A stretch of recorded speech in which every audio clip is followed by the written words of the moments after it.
So hello everyone. तो इस lecture में हम बात करने वाले हैं जो आपका सीबीएसई का एग्ज़ाम है, जेएसए एंड सुपरिटेंडेंट का। उसके अलावा आपको पता है आरआरबी एनटीपीसी का एग्ज़ाम है आपका आगे, और ग्रुप डी का भी आपका आगे एग्ज़ाम लगा हुआ है। इसके अलावा आपका जो आपका आरपीएफ कांस्टेबल का एग्ज़ाम है वो भी आपका नेक्स्ट मंथ में होने वाला है। तो उन सब एग्ज़ाम के लिए ये लेक्चर आपको पूरा यूज़फुल रहने वाला है। ठीक है, इसके पहले आपको 2 पार्ट प्रोवाइड कर दिए गए हैं। आई होप आपने देख लिया होगा। अगर नहीं देखा होगा तो चैनल पे प्लेलिस्ट बनी हुई है, ठीक है, वहाँ से आप जा कर के देख सकते हैं। और ये इन एग्ज़ाम्स के अलावा कोई भी वनडे एग्ज़ाम होगा, हर एग्ज़ाम में हेल्पफुल रहने वाला है। इसकी क्वालिटी आपको पता ही है कि मैं एक क्वेश्चन में आपको कम से कम 10 एक्स्ट्रा पॉइंट बताऊँगा, और वो पॉइंट्स ऐसे रहेंगे जो कि आपके एग्ज़ाम में डायरेक्ट आने के पूरे चांसेस रहेंगे। ठीक है? तो ये हमारा थर्ड लेक्चर है। इस लेक्चर का पीडीएफ आपको टेलीग्राम पे मिल जाएगा। टेलीग्राम का लिंक आपको हमारे डिस्क्रिप्शन में मिल जाएगा, वहाँ से आप टेलीग्राम ज्वाइन कर सकते हैं। और उसके अलावा एप्लीकेशन का भी हमारे लिंक आपको डिस्क्रिप्शन में मिल जाएगा, वहाँ से आप हमारा एप्लीकेशन भी डाउनलोड कर सकते हैं।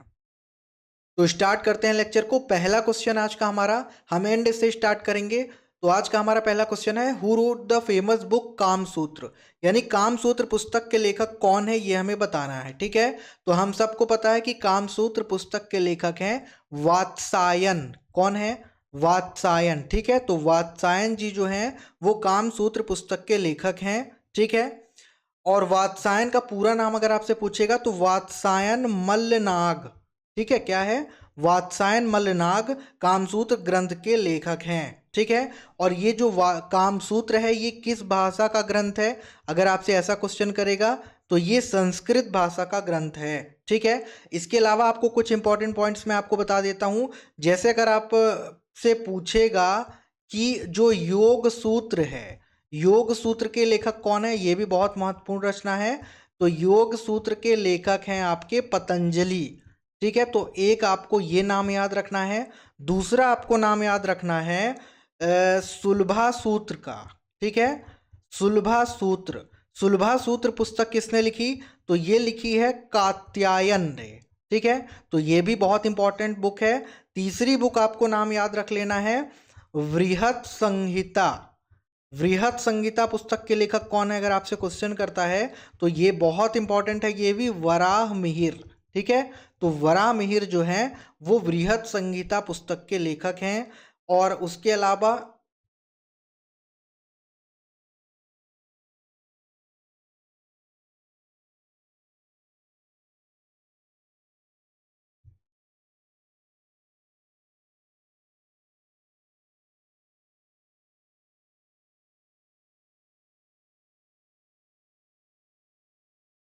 एक दो पुस्तकों के नाम मैं आपको और बता देता हूँ।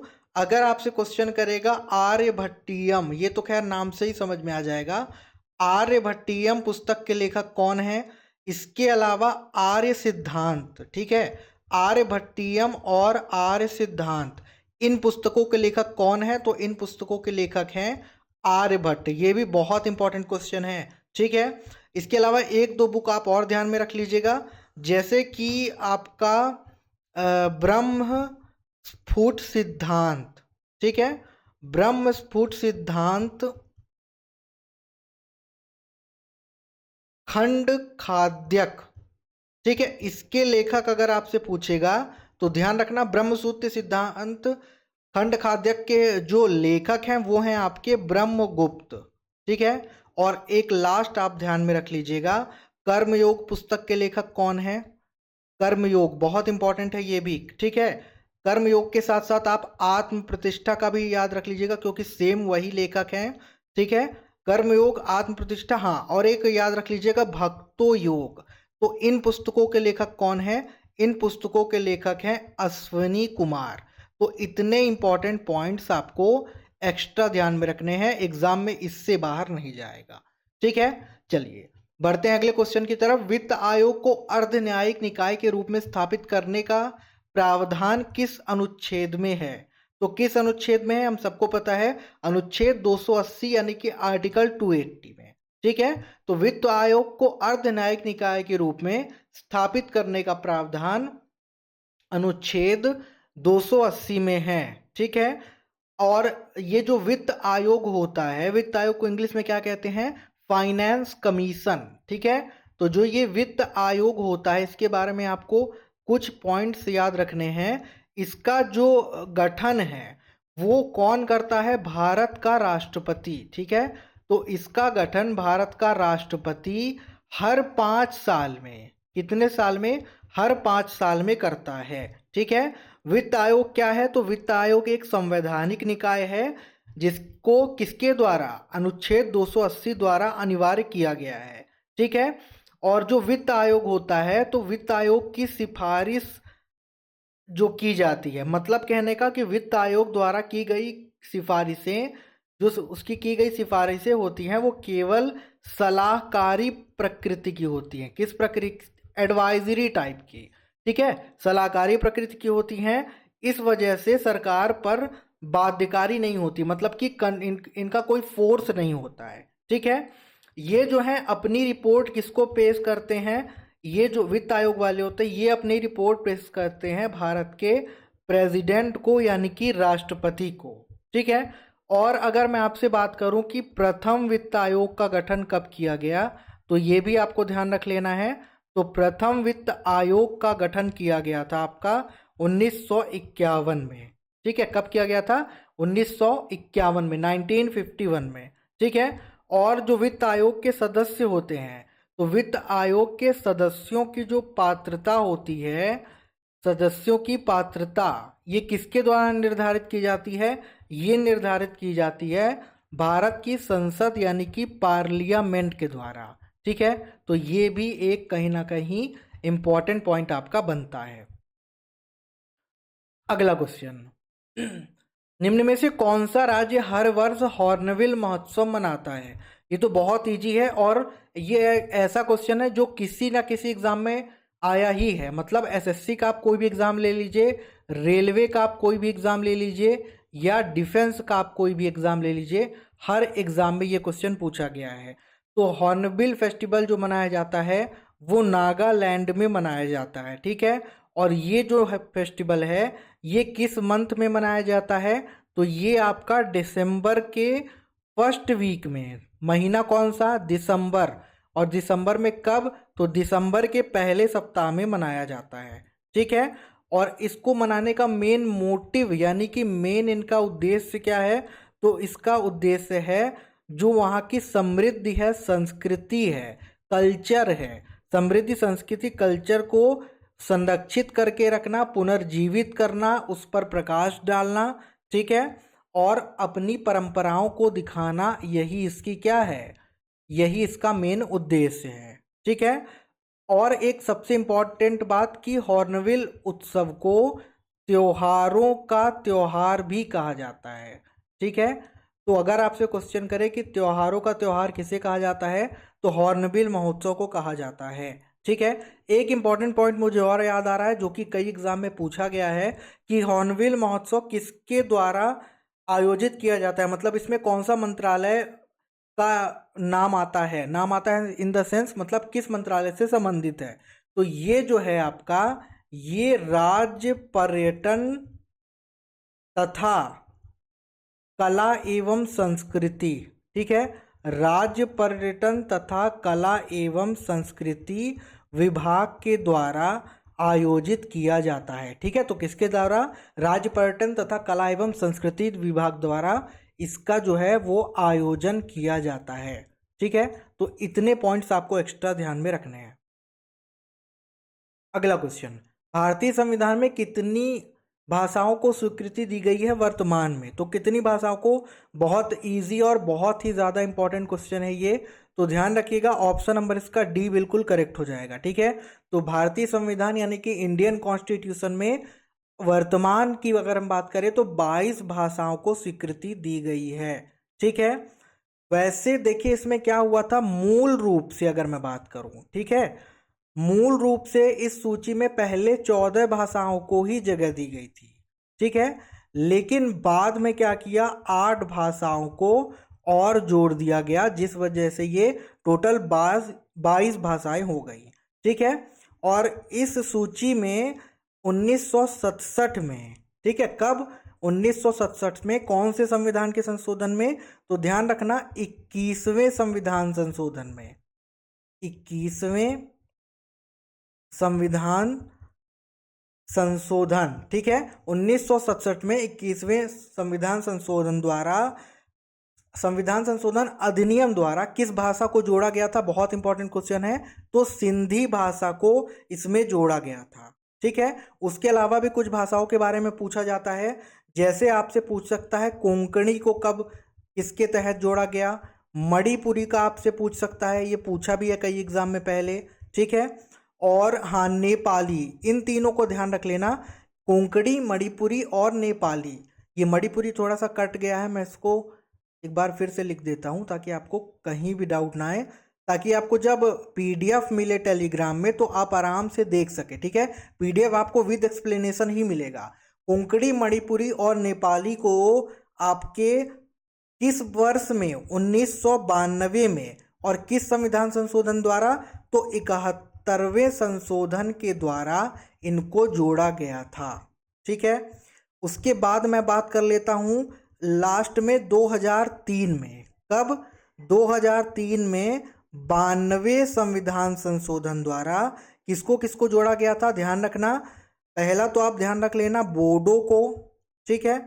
दूसरा डोगरी, बोडो हो गया, डोगरी हो गया, मैथिली हो गया, ठीक है। और एक भाषा आपकी संथाली, ठीक है। तो इनको 2003 में 92वें संविधान संशोधन अधिनियम के तहत इन 4 भाषाओं को इस सूची में शामिल किया गया था, ठीक है। तो कुछ एक्स्ट्रा पॉइंट्स भी मैंने आपको बता दिए। चलिए अगला क्वेश्चन, रिले शब्द किससे संबंधित है? बहुत इजी, बहुत इंपॉर्टेंट क्वेश्चन। तो रिले संबंध है आपका रनिंग से, ठीक है। अब मैं आपको थोड़ा सा इसमें एक्स्ट्रा चीजें बता देता हूं, बहुत ज्यादा डिटेल में नहीं, नॉर्मल, ठीक है। तो रिले का जो मीनिंग होता है वो क्या होता है? रिले का मीनिंग होता है किसी भी एक्टिविटी में, ठीक है, किसी भी एक्टिविटी में कुछ लोगों का समूह, ठीक है, किसी भी एक्टिविटी में लगे लोगों का समूह और संबित जो उससे संबंधित खेल है, ठीक है, जो उससे संबंधित खेल है, संबंधित खेल का आयोजन, जिसे हम क्या कहते हैं?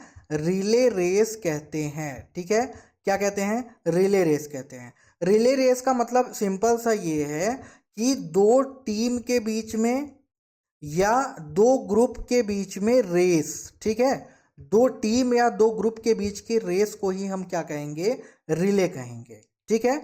इसमें मैक्सिमम अगर बात करें कितने सदस्य होते हैं? इसमें मैक्सिमम 4 सदस्य हो सकते हैं, ठीक है। और ये एक मतलब ऐसा कह सकते हो कि एक 4 चरण ट्रैक और फील्ड इवेंट है। कैसा? ये 4 चरण फील्ड एंड ट्रैक इवेंट है, ठीक है।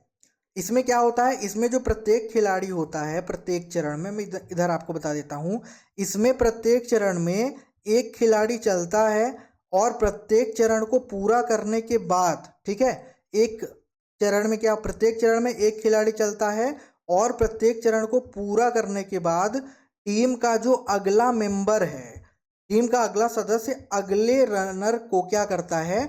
बैटन देता है, तो फिर वो आगे कंटिन्यू करता है, ठीक है। ये होता है इसमें।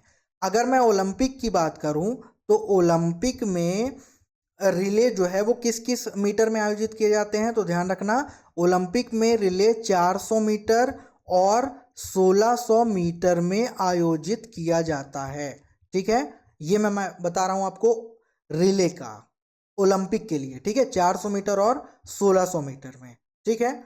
और ये जो रिले है इसका यूज एक खेल में और किया जाता है, किसमें? स्विमिंग में, ठीक है। तो अगर आपसे क्वेश्चन स्विमिंग अगर दिया रहेगा तो ध्यान रखना कि रिले की जो अवधारणा है उसका यूज स्विमिंग यानी कि तैराकी के लिए भी किया जाता है, ठीक है। तो ये कुछ पॉइंट्स एक्स्ट्रा आपको ध्यान में रखने हैं। अगला क्वेश्चन, केंद्र और राज्य के बीच संबंध निर्धारित करने के लिए पहले 3 सदस्यीय आयोग की अध्यक्षता किसने की? तो केंद्र और राज्य के बीच संबंध निर्धारित करने के लिए पहले 3 सदस्य आयोग की अध्यक्षता की थी आपके आर एस सरकारिया ने। ठीक है, किसने? आर एस सरकारिया ने। अब यहाँ पे सरकारिया आ रहा है तो यहाँ मैं आपको बता देता हूँ सरकारिया आयोग के बारे में। ठीक है, तो सरकारिया आयोग जो है इसकी स्थापना हुई थी 1983 में। किसके द्वारा? तो केंद्र सरकार द्वारा, भारत की सेंट्रल गवर्नमेंट यानी कि केंद्र सरकार द्वारा हुई थी। ठीक है, जो सरकारिया आयोग था इसका जो चार्टर था, इसका चार्टर का उद्देश्य क्या था? इसका उद्देश्य था जो विभिन्न विभाग थे यानी कि डिपार्टमेंट से विभिन्न विभागों पर केंद्र राज्य संबंधों की जांच करना। किसकी जांच करना? केंद्र और राज्य के बीच जो संबंध हैं उनकी जांच करना। और भारतीय जो संविधान है, इंडियन कॉन्स्टिट्यूशन है, ठीक है, तो भारतीय संविधान के ढांचे के, इसके लिए भारतीय संविधान के ढांचे के बीच में बदलाव करना या तो सुधार का काम करना, ये इसका मेन क्या था? उद्देश्य था। ठीक है, आ गया समझ में? तो इसी वजह से कि अब मैंने आपको बता दिया इसका उद्देश्य क्या था। तो केंद्र के लिए और राज्य के बीच में, है ना, केंद्र और राज्य के बीच में संबंधों को निर्धारित करने के लिए ही आपके जो 3 सदस्यीय आयोग, ये जो क्वेश्चन में लिखा है ना, पहले 3 सदस्यीय आयोग, तो केंद्र और राज्य के बीच संबंध को क्या करने के लिए, निर्धारित करने के लिए 3 सदस्यीय आयोग की अध्यक्षता आर एस सरकारिया ने की थी। ठीक है, अब इसके बाद मैं आपको कुछ और इंपॉर्टेंट पॉइंट्स बता देता हूँ। स्थापना कब हुई ये तो आपको मैंने बता दिया, ठीक है, लेकिन ये जो इसकी स्थापना हुई थी तो इसकी स्थापना किस मंत्रालय द्वारा? पहली बात तो ये तो ध्यान रखना कि जो सरकारी आयोग था उसकी स्थापना पहली बात तो 9 जून 1983 को, ठीक है, 9 जून 1983 को भारत सरकार के किस मंत्रालय द्वारा? गृह मंत्रालय द्वारा, यानी कि होम मिनिस्ट्री द्वारा। कौन थे न्यायमूर्ति वहाँ? और न्यायमूर्ति का क्या नाम था? तो गृह मंत्रालय द्वारा न्यायमूर्ति का नाम ध्यान रखना जो अभी मैंने आपको बताया, आर एस सरकारिया। ठीक है, तो आर एस सरकारिया न्यायमूर्ति की अध्यक्षता में ये क्या थे? ये अध्यक्ष थे, तो इन्हीं की अध्यक्षता में की गई थी। और इसमें सदस्य कौन कौन से थे, मेंबर्स कौन थे, तो वो भी आपको ध्यान रखना है। इसमें जो आपके सदस्य थे वो थे पहला बी शिवरामन, ठीक है, और एस आर सेन, ठीक है, इसके सदस्य थे। ठीक है, अध्यक्षता आर एस सरकारिया ने की थी और इसके सदस्य बी शिवरामन और एस आर सेन थे। ठीक है, और इस आयोग का जो नाम था वो किसके नाम पे आया वो तो आपको समझ में आ ही गया होगा, आर एस सरकारिया के नाम पर ही इस आयोग का नामकरण किया गया था। ठीक है, इसमें जो अन्य सदस्य थे, जैसे ये एक तो हो गया बी शिवरामन, ठीक है, ये थे क्या? तो ध्यान रखना ये थे कैबिनेट सचिव, क्वेश्चन आपसे कर सकता है। ठीक है, ये थे आपके कैबिनेट सचिव। एस आर सेन क्या थे? ध्यान रखना एस आर सेन थे ये भी आपके कैबिनेट नहीं, सॉरी, ये जो थे एस आर सेन ये IBRD के पूर्व कार्यकारी निर्देशक थे। ठीक है, IBRD के पूर्व कार्यकारी निदेशक थे। 2 सदस्य तो ये हो गए, एक का नाम मैं आपको बताना भूल गया, ये भी नोट कर लीजिएगा आप। तीसरे जो थे उनका नाम था रामा सुब्रमण्यम। ठीक है, तो जो रामा सुब्रमण्यम थे ये क्या थे? ये भी आपके सदस्य सचिव थे। ठीक है, ये क्या थे? सदस्य सचिव। ठीक है, आ गया समझ में? अब मैं आपको एक पॉइंट इंपॉर्टेंट और बता देता हूं। अगर आपसे क्वेश्चन करे कि केंद्र राज्य वित्तीय संबंध संविधान के किस अनुच्छेद में है, तो ध्यान रखना संविधान के अनुच्छेद 268 से 293 में। और अगर आपसे भाग पूछेगा तो भाग याद रखना 12। ठीक है, तो भाग 12 संविधान के अनुच्छेद 268 से 293 में केंद्र राज्य वित्तीय संबंध के बारे में बताया गया है। ठीक है, केंद्र राज्य वित्तीय संबंध। ठीक है, तो ये चीज भी आपको क्या करनी है? ध्यान में रखनी है। PDF आपको मिलेगा तो आराम से आप नोट डाउन कर लीजिएगा। अगला क्वेश्चन, खड्डे सामान्यतः भारत के किस नदी बेसिन में पाए जाते हैं? तो खड्डे जो हैं वो सामान्यतः भारत के चंबल नदी बेसिन में पाए जाते हैं। तो ऑप्शन नंबर इसका क्या हो जाएगा? बी बिल्कुल करेक्ट हो जाएगा। ठीक है, तो ये चीज़ तो आपको क्लियर हो गई कि जो खड्डे हैं सामान्यतः भारत के किस नदी बेसिन में पाए जाते हैं? चंबल नदी बेसिन में। अब मैं आपको कुछ बता देता हूँ गंगा बेसिन के बारे में, जो कि बहुत इंपॉर्टेंट है। ठीक है, तो गंगा बेसिन के बारे में जो इंपॉर्टेंट पॉइंट्स हैं, पहला आपको ध्यान ये रखना है कि जल ग्रहण की अगर हम दृष्टि से बात करें, जल ग्रहण की दृष्टि से जो गंगा बेसिन है वो भारत का सबसे बड़ा नदी बेसिन है। ठीक है, भारत का सबसे बड़ा नदी बेसिन कौन सा है? गंगा बेसिन। ठीक है, ये चीज ध्यान रखना है आपको। ये जो है गंगा नदी बेसिन, ये देश के कितने परसेंट? 26% भूभाग को कवर करता है।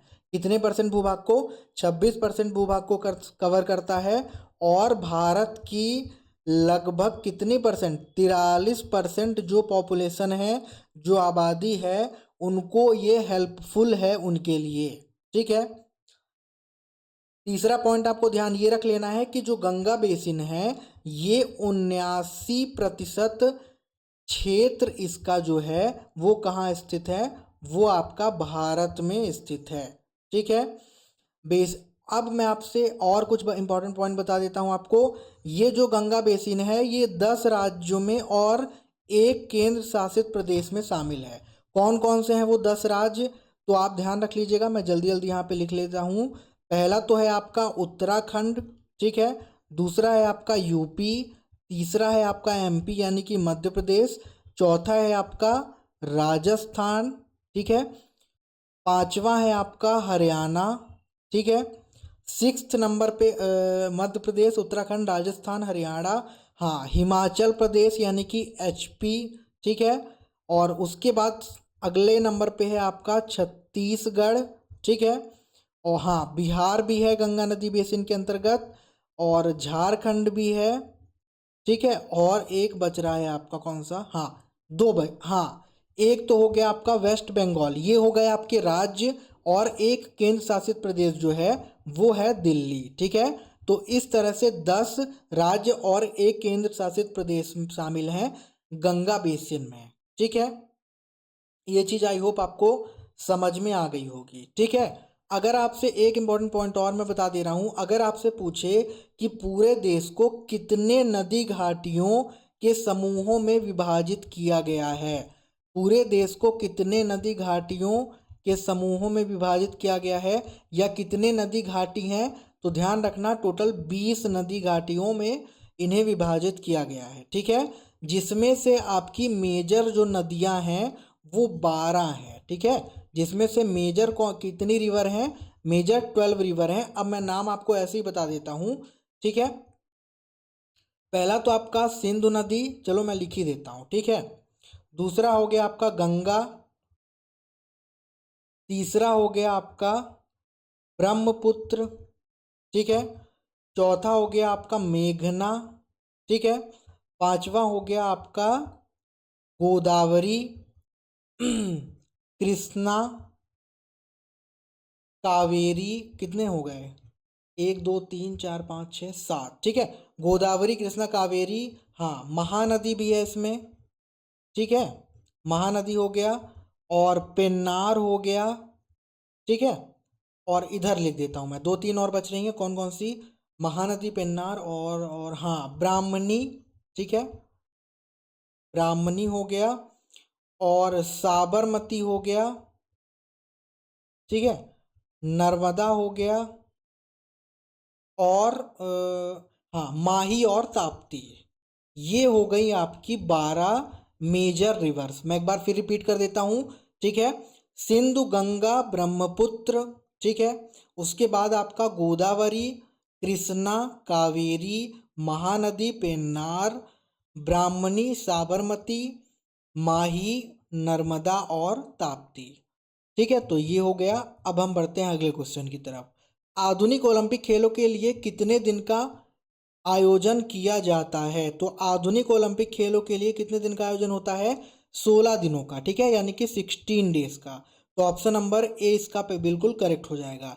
ये क्वेश्चन बहुत ज़्यादा इंपॉर्टेंट है, मैं आपको दावे से कह रहा हूँ 100%। इस क्वेश्चन में मैं जितना एक्सप्लेनेशन बताऊंगा, ऐसा कोई एग्जाम नहीं होगा जिसमें वहाँ से ना पूछा जाए, ठीक है। तो अगर मैं आपसे बात करूँ आधुनिक ओलंपिक खेल, तो पहला आधुनिक ओलंपिक खेल कब हुआ, ठीक है। तो जो पहला आधुनिक ओलंपिक खेल था वो कहाँ हुआ, ये ध्यान रखना सबसे पहले तो, ठीक है। वो एथेंस में हुआ था। और कब हुआ था? तो 1896 को हुआ था, ठीक है। इसमें कितने एथलीट्स ने भाग लिया था पहले आधुनिक ओलंपिक खेल में? तो इसमें भाग लिया था टोटल 280 एथलीट्स, यानी 280 प्रतिभागियों ने इसमें भाग लिया था, ठीक है। इसमें टोटल कितनी स्पर्धाएं हुई थी? स्पर्धा को इंग्लिश में क्या कहते हैं आप लोग को समझ में आ ही गया होगा। तो इसमें टोटल 43 स्पर्धाओं में भाग लिया गया था, अलग अलग 43 स्पर्धा इसमें हुई थी, ठीक है। ये चीज़ भी क्लियर हो गई होगी आपको, ठीक है। और एक चीज़ ध्यान रखना कि जो ओलंपिक खेल होता है, ओलंपिक खेल दुनिया का सबसे बड़ा, ठीक है, दुनिया का सबसे बड़ा खेल आयोजन है। इससे बड़ा स्पोर्ट्स इवेंट कोई भी नहीं है, ठीक है। तो दुनिया का सबसे बड़ा खेल आयोजन कौन सा है? ओलंपिक ही है, ठीक है। ये भी आपको समझ में आ गया। उसके बाद आपको ध्यान रखना है कि जो एथेंस ग्रीस में 1896 में ओलंपिक हुआ था, ये ग्रीष्मकालीन ओलंपिक था। कौन सा ओलंपिक था? ग्रीष्मकालीन ओलंपिक।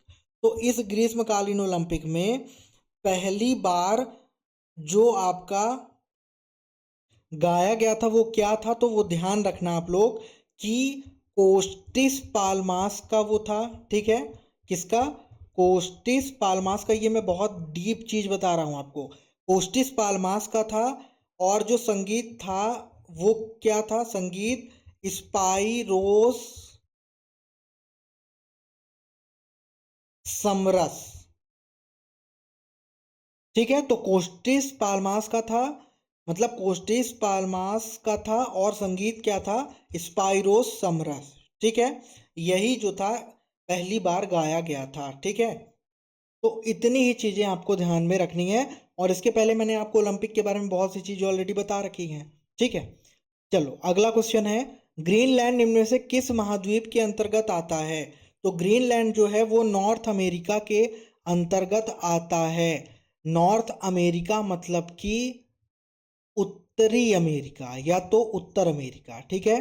हिंदी में भी मैं लिख दे रहा हूं। तो ऑप्शन नंबर इसका ए बिल्कुल करेक्ट हो जाएगा, ठीक है। जो ग्रीनलैंड है, ग्रीनलैंड, ग्रीनलैंड जो है वो किन दो महासागर के बीच स्थित है? तो ध्यान रखना, ये जो है ये आर्कटिक महासागर और उत्तरी अटलांटिक महासागर, ठीक है। आर्कटिक महासागर और उत्तरी अटलांटिक महासागर के बीच में स्थित है, ठीक है। और अगर हम एरिया वाइज बात करें तो एरिया वाइज जो ग्रीनलैंड है वो दुनिया का सबसे बड़ा द्वीप है, ठीक है।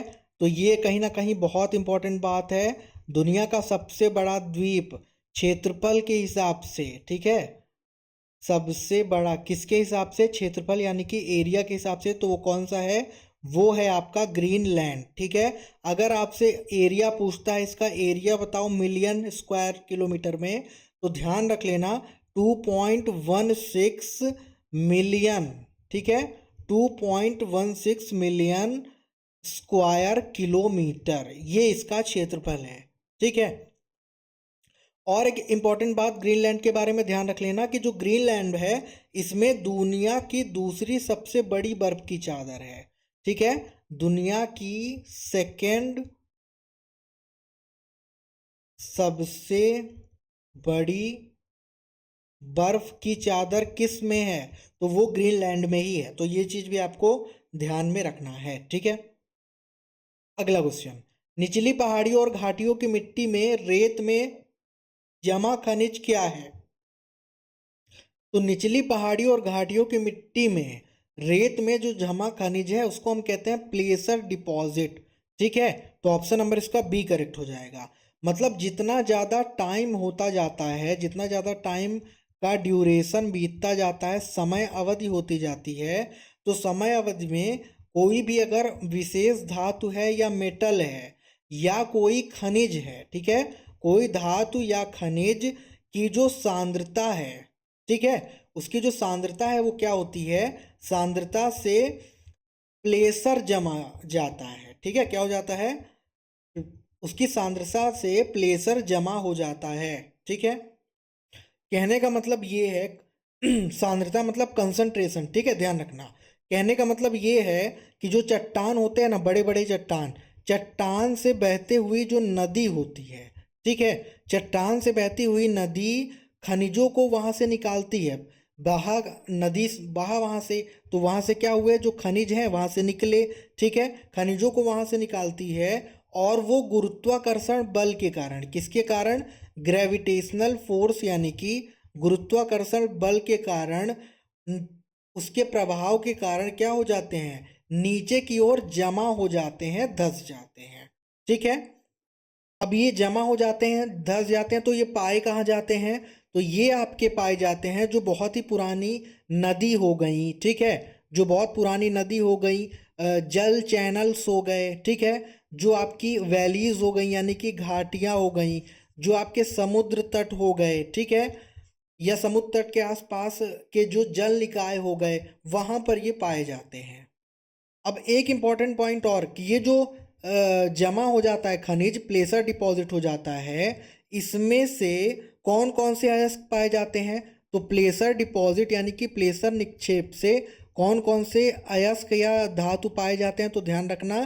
तो इसमें से कुछ अयस्कों का मैं आपको नाम बता देता हूं, तो ध्यान रख लेना आप लोग। पहला नाम याद रख लेना मैग्नेटाइट, ठीक है, दूसरा नाम आप लोग याद रख लेना मोनाजाइट, ठीक है, तीसरा आप लोग नाम याद रख लेना जिरकोन, ठीक है, और चौथा आप लोग नाम याद रख लेना रुटाइल, ठीक है, कौन कौन सा, मोनाजाइट, मैग्नेटाइट, जिरकोन और रुटाइल, ये ये अयस्क भी क्या करते हैं, पाए जाते हैं, ठीक है। अब एक इम्पॉर्टेंट पॉइंट और, ऐसे कौन कौन से देश या जगह हैं जहां पर प्लेसर निरपेक्ष सबसे ज़्यादा होता है, प्लेसर डिपॉजिट सबसे ज़्यादा होता है, तो ध्यान रखना, मैं आपको बता देता हूँ। अलास्का में, आपके इंडिया में भी ये चीज़ बहुत ज़्यादा होती है, ठीक है, न्यूजीलैंड में भी होती है बहुत ज़्यादा, ठीक है, और आपका इंडोनेशिया में भी होती है, ठीक है, और जो आपका साउथ अफ्रीका है यानी कि दक्षिण अफ्रीका, वहाँ पर भी प्लेसर निरपेक्ष, ये सब कहाँ होते हैं, ये सब तटीय मैदानों में होते हैं, तो इन देशों के तटीय मैदानों में ये प्लेसर निरपेक्ष होता है, ठीक है। तो इससे रिलेटेड मैंने आपको सारे इंपॉर्टेंट पॉइंट्स बता दिए। अगला क्वेश्चन, निम्न में से किस महाद्वीप को अंधकार महाद्वीप के नाम से भी जाना जाता है, अंधकारमय महाद्वीप के नाम से, यानी कि द डार्क कॉन्टिनेंट, तो बहुत इजी है ये, अफ्रीका को, ठीक है, ऑप्शन नंबर इसका बी बिल्कुल करेक्ट हो जाएगा, ठीक है। तो अंधकारमय महाद्वीप यानी कि द डार्क कॉन्टिनेंट अफ्रीका महाद्वीप को कहा जाता है। अब अफ्रीका महाद्वीप से रिलेटेड जितने इंपॉर्टेंट पॉइंट्स हैं वो मैं आपको बता देता हूँ, ठीक है। डार्क कॉन्टिनेंट अंधकारमय महाद्वीप के अलावा इसे काले महाद्वीप के नाम से भी जाना जाता है, काले महाद्वीप, या आप कह सकते हो ब्लैक, ठीक है। पहला पॉइंट तो ये हो गया। दूसरा इंपॉर्टेंट पॉइंट याद ये रखना कि ये दूसरा सबसे बड़ा महाद्वीप है, ठीक है, दूसरा सबसे बड़ा महाद्वीप कौन सा, अफ्रीका महाद्वीप, ठीक है। तो विश्व का दूसरा सबसे बड़ा महाद्वीप अफ्रीका महाद्वीप, और इसमें अगर आपसे क्वेश्चन करे कि इसमें देशों की संख्या, अफ्रीका महाद्वीप में कितने देश आते हैं, तो इसमें जो देशों की संख्या है वो भी ध्यान रख लेना, इसमें देशों की संख्या 54 है, जो कि सबसे ज़्यादा है, ठीक है। अब अगर आपसे क्वेश्चन ये करे कि अफ्रीका महाद्वीप में सबसे बड़ा देश क्षेत्रफल के हिसाब से कौन सा है, तो इसमें अगर मैं एरिया वाइज बात करूं, ठीक है, अफ्रीका महाद्वीप में क्षेत्रफल के हिसाब से जो सबसे बड़ा देश है वो है आपका अल्जीरिया, ठीक है, तो अल्जीरिया इसका सबसे बड़ा देश है, ये चीज़ आपको ध्यान में रखना है। उसके अलावा अगर आपसे क्वेश्चन करे कि अफ्रीका महाद्वीप में सबसे बड़ा डेजर्ट यानी कि रेगिस्तान कौन सा है, तो वो भी आपको ध्यान रख लेना कि सहारा जो डेजर्ट है वो सबसे बड़ा रेगिस्तान है इसका। ठीक है, तो ये भी आपको कंफर्म हो गया। अगर आपसे क्वेश्चन करे कि अफ्रीका के सबसे बड़ी झील कौन सी है, ठीक है, लार्जेस्ट लेक, यहाँ पे मैंने लार्जेस्ट लिखना भूल गया हूँ, ध्यान रख लेना। ठीक है, तो लार्जेस्ट लेक इसकी सबसे कौन सी है, ध्यान रख लेना, विक्टोरिया लेक। ठीक है, विक्टोरिया लेक जो है वो अफ्रीका महाद्वीप की सबसे बड़ी झील है।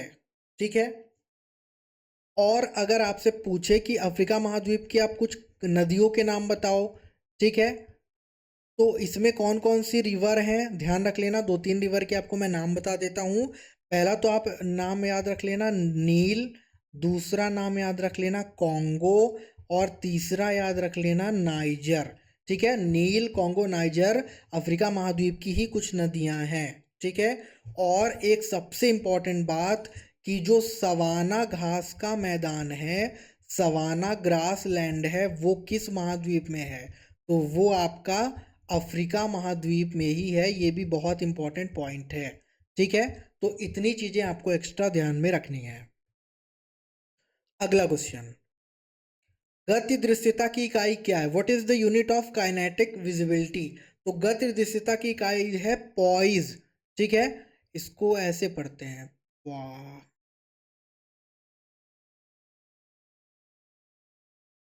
पॉइज। ठीक है, तो गति दृश्यता की इकाई क्या है, पॉइज है।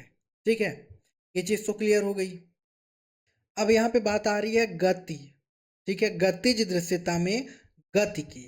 ठीक है, तो गति के बारे में ध्यान ये रख लेना कि जो गति है वो किसी भी वस्तु की गति, उसकी जो मूल इकाई होती है, जो यूनिट होती है, वो क्या होती है, वो होती है आपकी मीटर पर सेकेंड। ठीक है, एक इंपॉर्टेंट पॉइंट और मैं आपको बता देता हूं कि किसी भी वस्तु की जो गति है, गति की डेफिनीशन हम ऐसे कह सकते हैं कि उसको उस रूप में परिभाषित किया जा सकता है गति को, जिस रूप में या जिस दर में, ठीक है, किसी भी वस्तु की गति को उस दर में हम परिभाषित कर सकते हैं जिस दर में वे एक निश्चित दूरी, ठीक, ठीक है, वो एक निश्चित समय में कोई भी दूरी तय कर रही हो। ठीक है, आ गया समझ में, किसी वस्तु की गति को उस दर के रूप में हम परिभाषित कर सकते हैं जिस दर से वह निश्चित समय में दूरी तय करता हो। ठीक है, और जो पॉइज है इसका यूज किसके लिए किया जाता है, तो इसका यूज उन वस्तुओं की गति को व्यक्त करने के लिए किया जाता है जो प्रकाश की गति से, ठीक है, किसकी गति से, प्रकाश की गति से थोड़ा सा तेज चलती हैं। ठीक है, प्रकाश की स्पीड से जो ज्यादा स्पीड की होती हैं उनको उनको मतलब व्यक्त करने के लिए इसका यूज किया जाता है। ठीक है, अगला क्वेश्चन, वस्तु एवं सेवा कर के संबंध में कौन सा कथन सही नहीं है, अंतर्राज्यीय वस्तुओं और सेवाओं के लेन देन पर एकीकृत जीएसटी लगाया गया, विशेष महत्व की घोषित वस्तुओं को अवधारणा को समाप्त कर दिया गया, तो ऑप्शन नंबर इसका बी ही बिल्कुल रॉन्ग हो जाएगा। ठीक है, क्योंकि अंतर्राज्यीय वस्तुओं और सेवाओं के लेन देन पर एकीकृत जीएसटी लगाया गया, ये तो बिल्कुल सही है। समाप्त कर दिया गया घोषित वस्तुओं की अवधारणा को, ये गलत है। राज्यों को राजस्व हानि के लिए 5 साल तक मुआवजा मिलेगा, ये सही है। जीएसटी वैट पद्धति से वसूला जाएगा, ये भी बिल्कुल सही है। ठीक है, अब मैं आपको यहाँ पर जीएसटी के बारे में कुछ इंपॉर्टेंट पॉइंट्स बता देता हूँ। ठीक है, तो जीएसटी का फुल फॉर्म होता है गुड्स एंड सर्विस टैक्स। ठीक है, पहला तो इंपॉर्टेंट पॉइंट यही हो गया। ठीक है, ये जो है दूसरा इंपॉर्टेंट पॉइंट आपको ये ध्यान रख लेना, इसको लागू कब किया गया भारत के अंदर, तो 1 जुलाई 2017 को इसको इम्प्लीमेंट किया गया भारत के अंदर। ठीक है, तीसरा पॉइंट आपको ये ध्यान रख लेना है कि जीएसटी को किस संविधान संशोधन अधिनियम के रूप में पारित किया गया, तो इसको 101वें, ठीक है, 101 संशोधन अधिनियम के द्वारा जीएसटी को पारित किया गया था। ठीक है, तो एक इंपॉर्टेंट पॉइंट आपका ये भी बन गया। ठीक है, चौथा आपको पॉइंट ध्यान रखना है कि जीएसटी जो बिल है उसको सबसे पहले किस राज्य ने मंजूरी दी थी। ठीक है, तो जीएसटी बिल जो सबसे पहले मंजूरी देने वाला राज्य था वो था आपका असम। बहुत इंपॉर्टेंट क्वेश्चन है ये। ठीक है, असम ने जीएसटी बिल को मंजूरी देने वाला पहला राज्य बना था। ठीक है, पांचवा पॉइंट अगर मैं आपसे बात करूं, जीएसटी का प्रचार वाक्य क्या है, इनका प्रचार वाक्य क्या है, ये भी बहुत इंपॉर्टेंट क्वेश्चन है। तो जीएसटी का प्रचार वाक्य है वन नेशन वन टैक्स और वन मार्केट। ये जीएसटी का प्रचार वाक्य यानी कि प्रचार यानी कि आप कह सकते हो कि मार्केटिंग, मार्केटिंग तो नहीं कह सकते क्योंकि ये कंपनी नहीं है। ठीक है, इनका मतलब प्रचार करने का जो सेंटेंस है, सुवाक्य कह सकते हो आप। ठीक है, वन नेशन वन टैक्स और वन मार्केट है। ठीक है, तो ये चीज आपको क्लियर हो गई होगी। इसके अलावा कुछ इंपॉर्टेंट पॉइंट्स और आपको ध्यान रख लेना है कि जीएसटी जो है वो शासी निकाय है। ठीक है, जीएसटी काउंसिल जो है जीएसटी का शासी निकाय है। इसके अलावा किस अनुच्छेद के तहत जीएसटी परिषद का गठन हुआ, ये भी एक इम्पॉर्टेंट पॉइंट है। जीएसटी परिषद का जो गठन है वो किस अनुच्छेद के तहत हुआ, तो ध्यान रख लेना आर्टिकल नंबर 279A के तहत। ठीक है, अगर आपसे क्वेश्चन ये करेगा कि जीएसटी परिषद के अध्यक्ष कौन होते हैं, बहुत इंपॉर्टेंट क्वेश्चन है ये भी। तो जीएसटी परिषद के अध्यक्ष होते हैं आपके जो उस समय केंद्रीय वित्त मंत्री होंगे वो। ठीक है, केंद्रीय वित्त मंत्री यानी कि फाइनेंस मिनिस्टर। तो अगर मैं करंट की बात करूं, इस समय कौन है जीएसटी की परिषद अध्यक्ष, तो इस समय हो जाएंगी निर्मला सीतारमन, क्योंकि वही इस समय भारत की फाइनेंस मिनिस्टर हैं। ठीक है, ये हो गया। एक दो पॉइंट और मैं आपको बता देता हूँ यहाँ पर किनारे में लिख के, आप लोग ध्यान रखना, बहुत इंपॉर्टेंट है। ठीक है, सबसे पहले फर्स्ट कंट्री कौन थी जिसने जीएसटी को लागू किया था, ध्यान रखना, फर्स्ट कंट्री जो जिसने जीएसटी को लागू किया था वो थी फ्रांस। ठीक है, आ गया समझ में। और जीएसटी के तहत कितने प्रतिशत टैक्स लिए जा सकते हैं। ठीक है, तो परसेंटेज भी ध्यान रख लेना।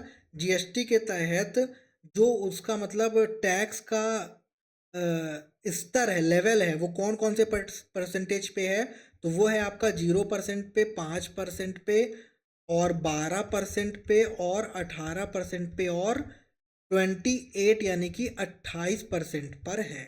ठीक है, तो ये कुछ इंपॉर्टेंट पॉइंट्स आपको ध्यान में रखने हैं। अगला क्वेश्चन, महमूद बेगदा किस प्रसिद्ध साम्राज्य का प्रसिद्ध सुल्तान था। तो महमूद बेगदा जो था ये गुजरात का प्रसिद्ध सुल्तान था। ठीक है, तो जो ये महमूद बेगदा था इसने क्या किया था, इसने 15वीं शताब्दी में, ठीक है, 15वीं शताब्दी में गुजरात में, कहाँ पर, गुजरात में, 15वीं शताब्दी में गुजरात में मंदिर पर हमला किया था और उसे क्या कर दिया था, अपवित्र कर दिया था। ठीक है, ये चीज आपको समझ में आ गई। उसके बाद हम बात कर लेते हैं थोड़ा सा जफर खान के बारे में, क्योंकि महमूद बेगदा की बात कर रहे हैं तो उसके बारे में भी कर लेते हैं। ठीक है, तो जफर खान जो था ये गुजरात सल्तनत का संस्थापक था। ठीक है, किसका संस्थापक था, गुजरात सल्तनत का संस्थापक था। और इसने क्या किया था, इसने 1395 में, मतलब 1395 के आसपास सोमनाथ मंदिर में, याद रखना किस मंदिर में, सोमनाथ मंदिर पर हमला किया था, और जिसमें बहुत ज़्यादा इस मंदिर का विनाश हो गया था। ठीक है, तो ये बात हो गई इसकी, जफर खान की। अब हम बात कर लेते हैं थोड़ा सा महमूद गजनी की। ठीक है, तो महमूद गजनी ने क्या किया था, महमूद गजनी ने भी सोमनाथ मंदिर पर हमला किया था। ठीक है, महमूद गजनी ने भी सोमनाथ मंदिर पर हमला किया था, और इसने जो ज्योतिर्लिंग है ज्योतिर्लिंगों को भी तोड़ दिया था। ठीक है, और वहाँ पे जो विशाल खजाना था ज्योतिर्लिंग में उसको लूट करके फरार हो गया था। ठीक है, तो सोमनाथ मंदिर पर हमला किया, ज्योतिर्लिंग को तोड़ा और विशाल खजाने को लूट लिया था। इसने कितने की लूट की थी, क्वेश्चन पूछता तो नहीं, अगर मान लो पूछ लेगा तो इसने लगभग 20 मिलियन, कितना, 20 मिलियन, और वो भी दिनार, तो 20 मिलियन दिनार की इसने लूट की थी। ठीक है, एक नाम आप और ध्यान रख लेना, उलूग खान।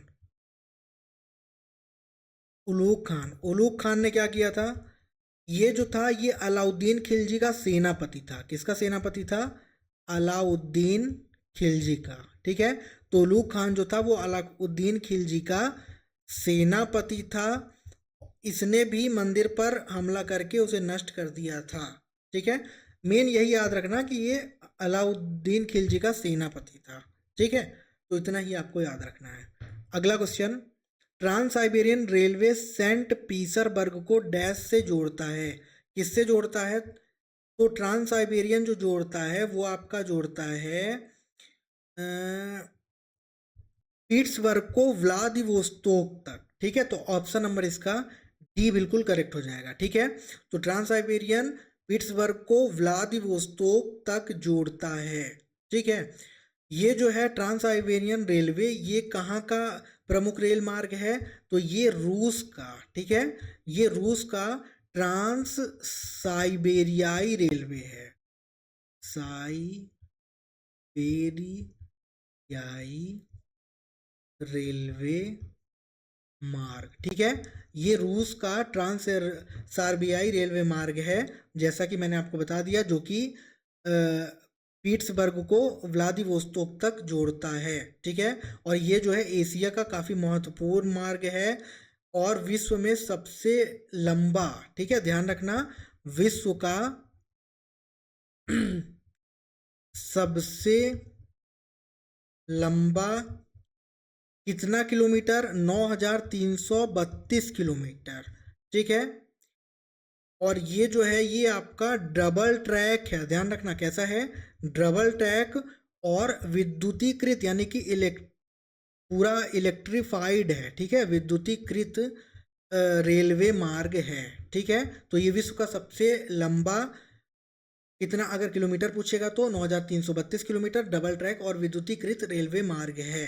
ठीक है, तो ये चीज़ भी आपको ध्यान में रखना है। इसके बाद मैं आपको बता देता हूँ थोड़ा सा इसके बारे में, ट्रांस अरेबियन के बारे में। तो जो ट्रांस अरेबियन रेल मार्ग है, ये रेल मार्ग सऊदी अरबिया, किससे, सऊदी अरबिया से यूएई, ओमान, बहरीन, ठीक है, कुवैत और कतार, इनको जोड़ने का काम करता है। ठीक है, और ट्रांस अरेबियन को ही एक नाम से और जाना जाता है, किस नाम से, जीसीसी रेल नेटवर्क के नाम से भी इसको जाना जाता है। ठीक है, उसके अलावा एक और मैं लास्ट आपको बता देता हूँ, ट्रांस यूरोपीय रेलवे। तो ट्रांस यूरोपीय रेलवे क्या है, तो ट्रांस यूरोपीय रेलवे जो ये है, ये आपका, इसका मेन जो मोटिव है वो मध्य पूर्व व दक्षिण पूर्वी देशों को जोड़ना है। ठीक है, किन किन देशों को, मध्य देशों को, पूर्व देशों को और दक्षिण पूर्वी देशों को जोड़ना है। कौन सा, ट्रांस यूरोपीय रेलवे का काम। ठीक है, अब एक लास्ट बचा, लास्ट भी मैं आपको बता देता हूं, ट्रांस एशियन। तो ट्रांस एशियन जो रेलवे है, ये जो है ये पूरे आपके जो यूरोप से लेकर के, ठीक है, एशिया तक जितने भी मालगाड़ी नेटवर्क बनाने का काम है वो ट्रांस एशियन रेलवे के द्वारा ही किया जाता है। ठीक है, तो हम ऐसा कह सकते हैं कि ये एशिया से यूरोप तक मालगाड़ी नेटवर्क बनाने की एक योजना है। ठीक है, मालगाड़ी नेटवर्क बनाने की क्या है, एक योजना। ठीक है, तो ये चीज भी आपको क्या करना है, ध्यान में रखना है। ठीक है, चलो आज का हमारा लास्ट क्वेश्चन, उद्योग आधार ज्ञापन योजना का मुख्य उद्देश्य डैश है। तो उद्योग आधार ज्ञापन योजना का मुख्य उद्देश्य क्या है, इसका आंसर आपको कमेंट सेक्शन में बताना है। ठीक है, एक क्वेश्चन मैं आपको होमवर्क में देता हूं, तो ये क्वेश्चन भी आपका होमवर्क के रूप में रहेगा, इसका आपको आंसर बताना है। और इस वीडियो का हम लाइक्स रखेंगे 100 लाइक्स का। जब 100 लाइक्स इस वीडियो में कंप्लीट होगा तो ही आपको नेक्स्ट लेक्चर मिलेगा, क्योंकि आपको पता है कि कितनी मेहनत लगती है। ठीक है, तो टारगेट रखेंगे 100 लाइक्स का। जैसे ही 100 लाइक्स हो जाएंगे आपको नेक्स्ट पार्ट इस लेक्चर का मिल जाएगा। टेलीग्राम का लिंक आपको डिस्क्रिप्शन में मिल जाएगा। यूट्यूब चैनल पे तो आप ऑलरेडी होंगे ही, और एप्लीकेशन का लिंक भी आपको डिस्क्रिप्शन में मिल जाएगा, वहाँ से आप डाउनलोड कर सकते हैं। ठीक है, और इसका विद सॉल्यूशन पीडीएफ आपको हमारे टेलीग्राम पे मिल जाएगा, उसका लिंक भी दिया गया है। तो टेलीग्राम आप जरूर ज्वाइन कर लें ताकि आपको पीडीएफ से नोट डाउन करने में बहुत आसानी हो। ठीक है, तो आई होप आपको लेक्चर अच्छा लगा होगा। तो अपने नेक्स्ट पार्ट में मिलते हैं बहुत ही जल्द। तब तक के लिए thank you so much. And आप सबको कहने की ज़रूरत तो नहीं है, अगर आपको लेक्चर अच्छा लग रहा हो तो आप ये भी कर सकते हैं। ठीक है, तो मिलते हैं अपने नेक्स्ट लेक्चर में। तब तक के लिए थैंक यू वेरी मच।